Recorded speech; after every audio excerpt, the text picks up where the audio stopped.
Manipur higher education Muslim 4% reservation पीयू है वहाद all Manipur Muslim student organization Bengal student union कौखे पुंग निफुनिपान की बन की मनुष्य लंबी थिंग थबक कथरी इम्फा की मनुष्य हताद अखोगी एक्स MLA की गाड़ी फाव यावना नुंग थोमजनब पुलिस की गाड़ी फाव चलहंदब मखै लंबी थिंग थबक कन जथरी पुलिस नाकन येंदुना MLA की गाड़ी नुंग थोम फावद पुलिस येंदुना लेरी हौजिक पुलिस की अतोप टीम क्या लाखनबी लंबी है पादी फंगली हौजी हता ममांग हता की लंबी मुस्लिम महिरो क्या थोड़ा हौजिक पुलिस गाड़ी चलनब हौजी टियर गैस काप हौग्रे हौजिक मफम लंबी थिंगली मथक टियर गैस काप तोान तोानब नुंग थोमना चिंब क्या तौरीब थिंगनबी पुलिस की टियर गैस काप की हौग्रे मखा ताब पाउसिंग मैम पीजर के चीफ मिनिस्टर का उन्नबी वफम लेती चीफ मिनिस्टर चाद्री कोरोना वायरस की लाइचर मनुंग लंबी थिंब इरांग तौबसु तौबीगनो हाइबगी वफम लेख्रे वारी सानरकंद यानब पोरक्सी हाइबसु हौजिक फाउबगी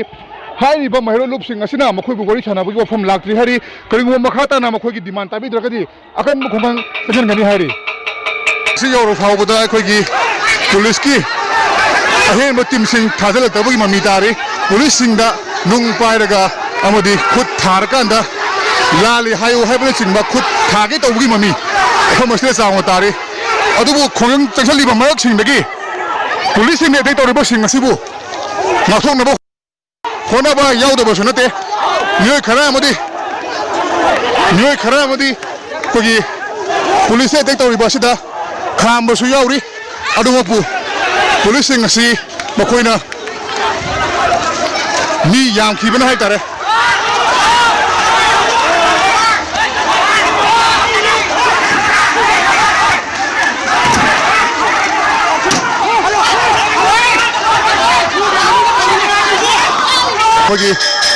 मेनू थोंग सिक्यूरिटी पर्सनल खरा लेबी ममीदी उरी मखोई करीमदा तौदना लेरी खोगी मथक थोंबसिंगी ऑर्डर गारिब्रा नत्रगना मिसी मिना नंग गारिब्रा हाइबदुदी हाइब ngamdri दुमपु खोगी पुलिस पर्सनल सिंग खोगी मेनू थोंग हतागी दुकान अमले चंसुनुना लोतुना लेबी मवंग दुबु मसी खोगी होइबसिंगी मरक्तगी यानाबा मतुंगा पुलिस सिंग से मु थोले जे police personal Singh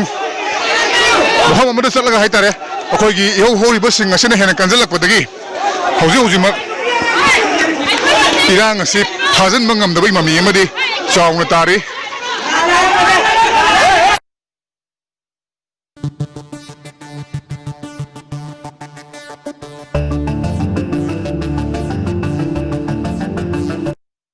serum Institute of India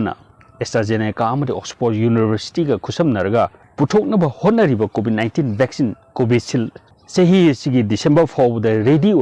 लोनना vaccine की डोज मिलियन चाम मथंग सही अनीसुब अहमसुब क्वार्टर फाउद फंगलब याय वैक्सीन इंडिया डिसेंबर फाउद मनुंग मियाम फंग नत्रग फंगदब है इंडिया गवर्नमेंट की मरी लेनब हेल्थ रेगुलेटर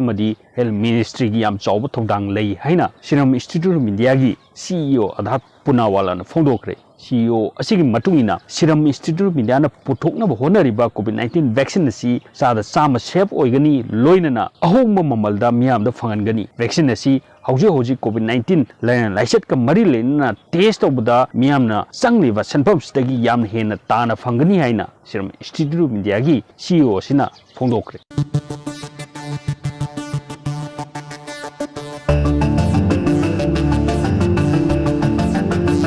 कोविड-19 मरम ओइरगा इंडो म्यांमार बॉर्डर सील तौदुना लेरिंगैसक असिदा एट्स मानुम विलेज लोमदा अखोगी नुमिदांगी अथेंगुगी तांजा लौरगा फाउजिलकपा म्यांमार मासा मापन फोड्रिसुबा संरक्षक कांगु अमना फारगा मोरे पुलिस स्टेशन सिनखरे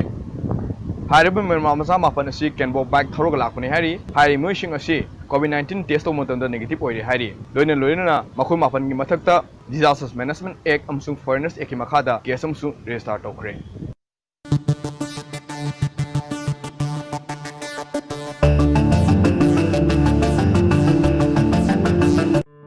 अंगांग मखैसे मसा पालगा पोलकपने मंगलान अचौब यानसिलगा अखोइना मसादो थदत